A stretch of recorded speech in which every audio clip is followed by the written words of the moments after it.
Today we're going to install a blow-off valve on the MK7 Jetta. Here's what it sounds like stock.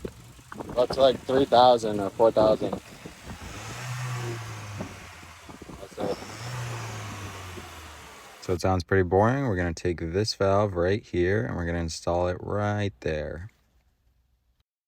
After we installed it, it pretty much sounded the same, but after going for a ride and breaking it in, it started to sound like this. And I'll be quiet so you guys can hear it under the hood and how it sounds in the cabin. Wrong.